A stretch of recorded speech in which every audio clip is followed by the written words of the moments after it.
অর্পিতা শুরু করছে পলিটিক্স। ভোটের মুখে এবার হেলিকপ্টার বিতর্ক। রবিবার বেহালা ফ্লাইং ক্লাবে তৃণমূল নেতা অভিষেক বন্দ্যোপাধ্যায়ের হেলিকপ্টারে ট্রায়াল রানের আগে হানা দেন আয়কর দপ্তরের অফিসাররা। তারা কপ্টারে তন্ন করে তল্লাশি চালান। তা নিয়ে অভিষেকের নিরাপত্তা রক্ষীদের সঙ্গে আয়কর অফিসারদের কথা কাটাকাটিও হয়। তার কয়েক ঘন্টা পর সোমবার তল্লাশি চলল ওয়েনাডের বিদায়ী কংগ্রেস সদস্য রাহুল গান্ধীর হেলিকপ্টারে। তামিলনাড়ুর নীলগিরি থেকে রাহুলের কপ্টার ওয়েনাডে যাওয়ার পথে হেলিপ্যাডে তার চপার আটকে দেওয়া হয়। সেখানে অবশ্য আয়কর নয়, নির্বাচন কমিশনের ফ্লাইং স্কোয়াড হানা দেয়, চলে তল্লাশি। বিরোধীরা তা নিয়ে সরব। কোচবিহারের তৃণমূল নেত্রী মমতা বন্দ্যোপাধ্যায় অভিষেকের কপ্টারের তল্লাশি নিয়ে নির্বাচন কমিশনকে কটাক্ষ করতে ছাড়েননি, পাল্টা মুখ খুলেছে বিজেপিও। প্রথম দফার ভোট শুরুর মাত্র 5 দিন আগে জোর জমেছে কপ্টার রাজনীতি। নির্বাচন কমিশন আগেই ঘোষণা করেছিল এবার আয়কর, ইডি, সিবিআই, এনআইএ সহ বিভিন্ন কেন্দ্রীয় তদন্তকারী সংস্থাও ভোটের আগে নজরদারি চালাবে। বেআইনি টাকার লেনদেন, পাচার ইত্যাদি রোখার জন্যই কমিশনের এই সিদ্ধান্ত বলে মুখ্য নির্বাচনী কমিশনার রাজীব কুমার জানিয়েছেন। সেই মতো সারা দেশেই কমিশনের নির্দেশে নজরদারি চালাচ্ছে বিভিন্ন কেন্দ্রীয় সংস্থা। কমিশনের দাবি, এতে অন্যায় কিছু নেই, এটা রুটিন তল্লাশি। সোমবার হলদিয়ায় অভিষেকের সমাবেশের জন্য কপ্টারের ট্রায়াল রানের কথা ছিল রবিবার দুপুরে। তখনই আয়কর দপ্তরে 3 অফিসার হানা দেয় ফ্লাইং ক্লাবে। তাঁদের ঢুকতে বাধা দেন অভিষেকের নিরাপত্তা রক্ষীরা। দুই তরফের মধ্যে তুমুল বচসা হয়। তার মধ্যেই আয়কর অফিসাররা কপ্টারে ঢুকে তল্লাশি চালান। সমস্ত ব্যাগ খুলে ছানবিন করা হয় বলেই তৃণমূলের অভিযোগ, কিন্তু কিছুই মেলেনি বলে তৃণমূলের দাবি। শাসক দল নির্বাচন কমিশনের কাছে আয়কর দপ্তরে 2 অফিসারের নামে লিখিত অভিযোগ করে তাঁদের বিরুদ্ধে ব্যবস্থা নেওয়ার দাবি জানায়। অভিষেক বলেন, এসব করে তৃণমূলকে কিংবা আমাকে ঠেকানো যাবে না। আমার কাছে হেলিকপ্টারে সার্চ নিয়ে সিজার নিয়ে কোনো অসুবিধা নেই, সেটা নির্বাচন কমিশন করতে পারে। আমার আপত্তি হচ্ছে যখন আপনি কিছু পাননি তখন আপনি বলছেন যে আমি হেলিকপ্টারের ট্রায়াল রানের অনুমতি দেবো, যতক্ষণ না আমার উপর থেকে ক্লিয়ারেন্স আছে। সে এখতিয়ার ইনকাম ট্যাক্সের নেই, এটা আইনত আমরা ঠেকাবো করি। তার রেশ কাটতে না কাটতেই সোমবার নির্বাচন কমিশনের ফ্লাইং স্কোয়াড তামিলনাড়ুর নীলগিরিতে তল্লাশি চালায় কংগ্রেস নেতা রাহুল গান্ধীর চপারে। কংগ্রেসের অভিযোগ, নির্বাচন কমিশন নিরপেক্ষতা হারাচ্ছে।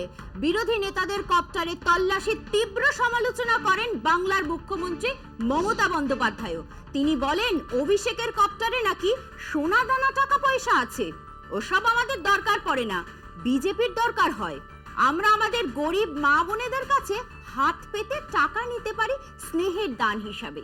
অভিষেকের কালকে একটা মিটিংয়ে যাওয়ার কথা ছিল, হেলিপ্যাডে চলে গিয়ে ইনকাম ট্যাক্স বাবুরা হেলিপ্যাডে নাকি হেলিকপ্টারে নাকি সোনার টাকা নিয়ে আসছে।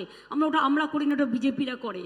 তার কারণ ওরা বিএসএফ এর এতে আসে, ওরা সিআইএসএফ এর এতে আনে, এরা প্লেনে আনে। কোনোদিন কোনো পুলিশের সাহস হয়েছে তাদের গিয়ে চ্যালেঞ্জ করার? এর মধ্যেই উল্লেখযোগ্য আরও একটি ঘটনা ঘটেছে। একদিকে যখন বিরোধী কংগ্রেস ও তৃণমূল কংগ্রেসের নেতাদের চপারে তল্লাশি চলছে, তখন শনিবার রাতে বিজেপির 2 নেতার কাছ থেকে নগদ টাকা উদ্ধার হয়েছে জলপাইগুড়িতে। আগামী 19শে এপ্রিল প্রথম দফাতে ভোট রয়েছে জলপাইগুড়িতে। তার কয়েকদিন আগে লক্ষ লক্ষ নগদ টাকা নিয়ে মালবাজার শহরে আটক হন বিজেপির মাল বিধানসভা কেন্দ্রের আহ্বায়ক রাকেশ নন্দী।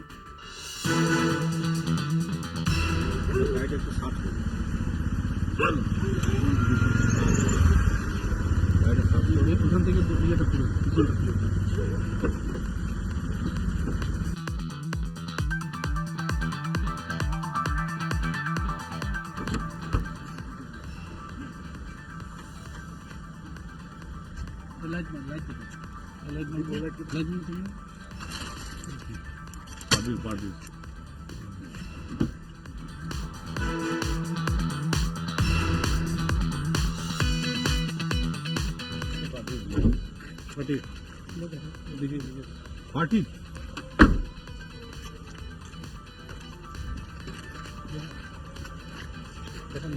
চলেন।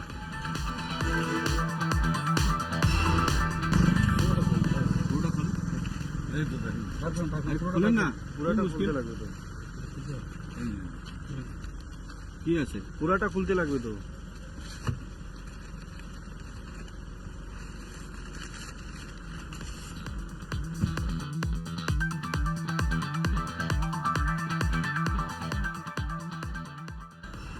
কত টাকা আছে এখানে?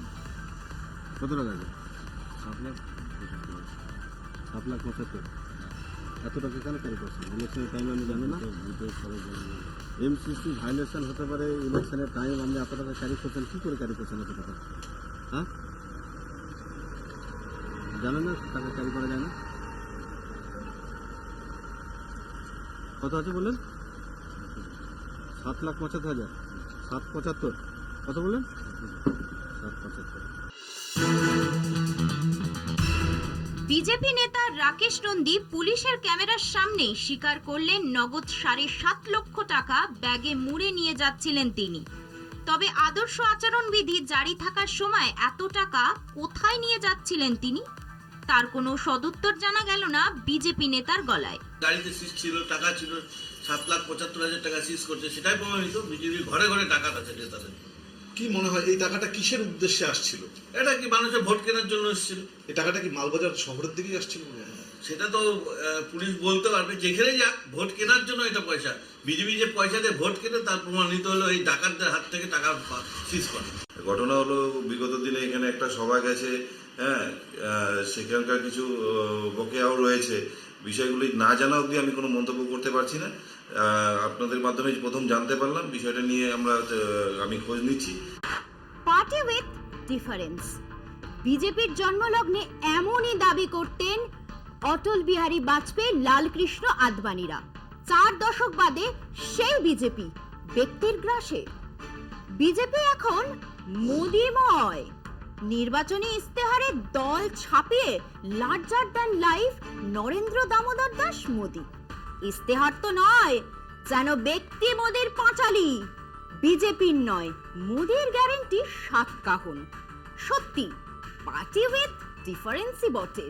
मोदी की गारंटी है कि मुफ्त राशन की योजना आने वाले 5 साल तक जारी रहेगी।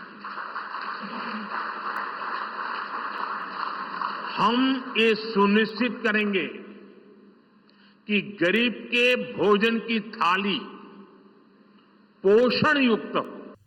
4 দশক আগে বাজপেয়ী কথিত পার্টি উইথ ডিফারেন্স যত লঘু হয়েছে, ততই দল গুরুত্ব বেড়েছে মোদির। নিজেদের বিশ্বের বৃহত্তম দল বলে জাহির করা পদ্ম শিবির আর মতাদর্শ নিয়ে বড়াই করে না। ভোট বৈতরণী পার হতে মোদিতেই ভরসা। তা না হলে অষ্টাদশ লোকসভা ভোটের ইস্তেহারে প্রচ্ছদ থেকে শেষ পৃষ্ঠা পর্যন্ত গোটা পুস্তিকার ছত্রে ছত্রে একটাই বার্তা, গ্যারেন্টি দিচ্ছেন ব্যক্তি মোদি। বাজপেয়ী আদবানিদের দল কোথায়? ইস্তেহারের প্রচ্ছদে খুদে খুদে হরফে ভারতীয় জনতা পার্টি, বাকিটা মোদি আর মোদি। ইস্তেহারের মোড়কে প্রধানমন্ত্রীর উপস্থিতিতে যা প্রকাশিত হলো রবিবার, তা আদতে মোদির গ্যারেন্টি সংকলন। আগামী 5 বছরে বিনামূল্যে রেশন থেকে দেশের প্রতিটি বাড়িতে রান্নার গ্যাস পৌঁছে দেওয়ার প্রতিশ্রুতি কি নেই মোদি গ্যারেন্টির সংকল্পপত্রে?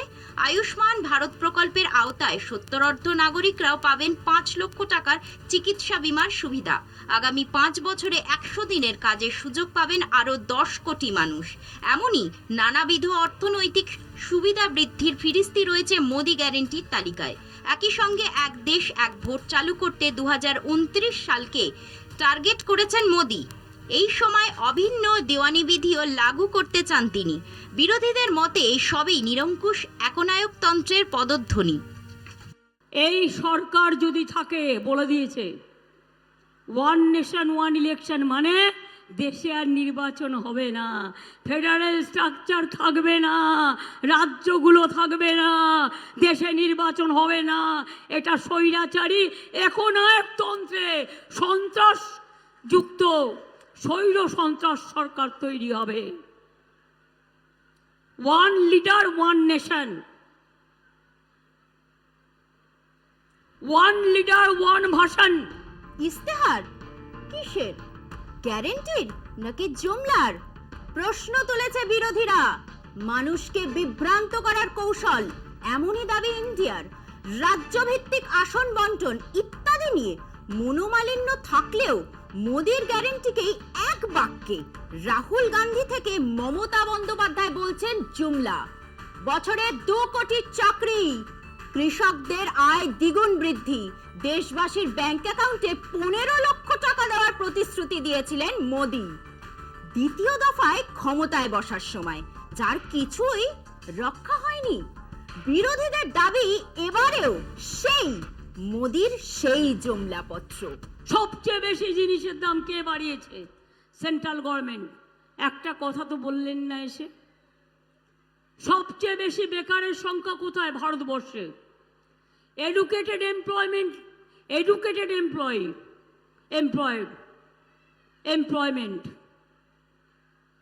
আগের বার বলেছিলেন 2 কোটি লোককে চাকরি দেবো। এতদিনে কজনকে দিয়েছেন? ম্যানিফেস্টোয় টুফা নেই কেন? ইলেকশন আসলে 200 টাকা গ্যাসের দাম কমানো, আর ইলেকশন হয়ে গেলে 2000 টাকা বাড়িয়ে যাবে।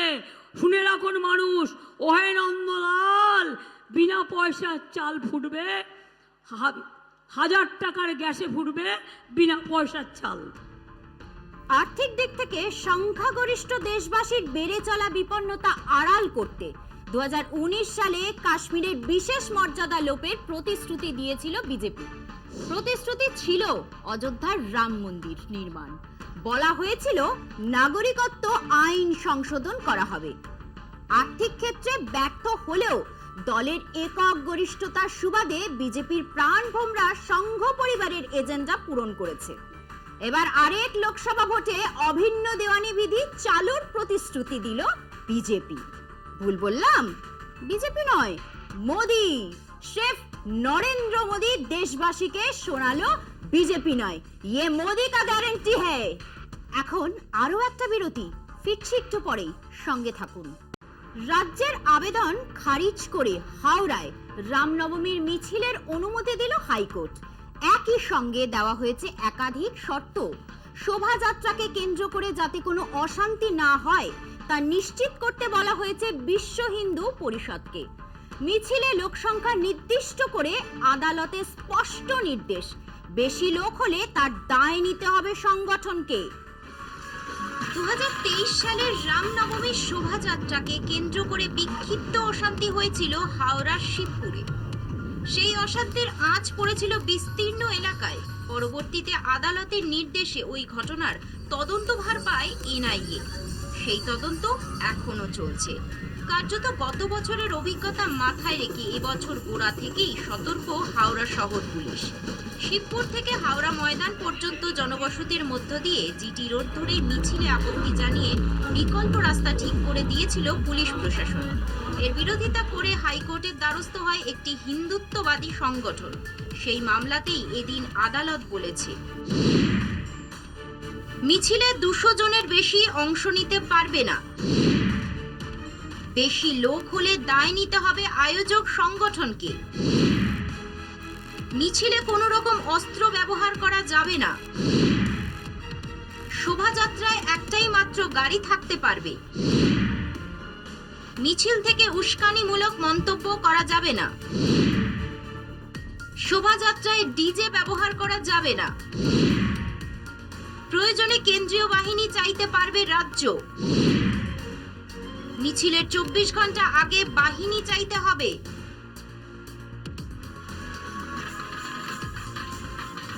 রামনবমীর শোভাযাত্রায় আয়োজকের ওপর এই হেন গুচ্ছ শর্ত চাপিয়েও অবশ্য পুলিশের প্রস্তাবিত বিকল্প রুটের আবেদন খারিজ করে দিয়েছে আদালত। অর্থাৎ মিছিল যাবে জিটি রোড ধরেই। শান্তি ও নিরাপত্তা নিশ্চিত করতে হবে হাওড়া শহর পুলিশকে। বিচারপতি জয় সেনগুপ্ত অবশ্য রাজ্যের আর্জি খারিজ করে দিয়েছেন। একই সঙ্গে মিছিল ঘিরে শান্তি নিশ্চিত করতে প্রয়োজনে কেন্দ্রীয় বাহিনীর সাহায্য নেওয়ারও নির্দেশ দিয়েছে আদালত। 2023-এর রামনবমীর মিছিলকে কেন্দ্র করে বিক্ষিপ্ত অশান্তি বেঁধেছিল হাওড়ার শিবপুরে। সেই অশান্তির আঁচ ছড়িয়ে পড়েছিল বিস্তীর্ণ এলাকায়। সেই ঘটনা মাথায় রেখে এবার গোড়া থেকেই সতর্ক হাওড়া সদর পুলিশ। সেই সূত্রেই আদালতে আর্জি জানানো হয় বিশ্ব হিন্দু পরিষদের মিছিল বাতিল করার। হাওড়ায় রামনবমী অশান্তির তদন্ত কে করবে তা নিয়েও টানাপোড়েন কম হয়নি। সুপ্রিম কোর্ট ঘুরে মামলা হাইকোর্টে এলে আদালতের ভৎসনার মুখে পড়ে রাজ্য সরকার।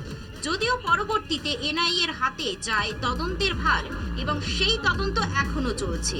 এদিন কোচবিহারের প্রচার সভায় বিজেপিকে এই নিয়ে নিশানা করেও সাধারণ মানুষকে মাথা ঠান্ডা রাখার পরামর্শ দেন মুখ্যমন্ত্রী মমতা বন্দ্যোপাধ্যায়।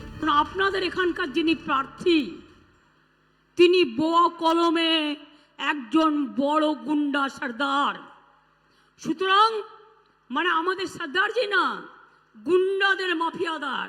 সর্দার কথাটা আমি উইথড্র করলাম, গুন্ডার মাফিয়াদার। তিনি কিন্তু আবার আগুন লাগাবেন, তিনি কিন্তু আবার ওই গুলি চালিয়ে দেবে আগের বার শীতলকুচির মতো। তিনি কিন্তু আবার আপনাদের বিপদে ফেলবে। আমি সংখ্যালঘু ভাই বোনদেরও বলবো, যদি দেখেন স্লোগান দিচ্ছে 17 তারিখ, ওটা ওদের দাঙ্গা করার দিন, আমি মনে করি ওটা মানুষের সম্মানের দিন হোক, ঐক্যের দিন হোক। গালাগালি দিলেও মাথা ঠান্ডা করে আল্লাহর নামে প্রে করবেন, ওদের বিদায় চাইবেন, কিন্তু কেউ কোনো প্ররোচনায় পা দেবেন না। আমাদের শান্তি রক্ষা করতে হবে। ওরা চায় দাঙ্গা করে এনআইএ ঢুকিয়ে দিয়ে ভোটটা যাতে না হয়, আর ভোটটা যাতে ওরা ছাপ্পা মেরে দেয়। এদিনের মিছিল শুনানিতে আদালতের বক্তব্য, প্রতিটি মানুষের নিজের মত বা ধর্মীয় বিশ্বাস অনুযায়ী অনুষ্ঠানে যোগ দেওয়ার অধিকার রয়েছে, সেই কাজে কোনো মতেই বাধা দেওয়া যায় না। মন্তব্য বিচারপতি জয় সেনগুপ্তর। পলিটিক্স আজ এই পর্যন্তই। দেখতে থাকুন কলকাতা টিভি, রাত দিন 7 দিন।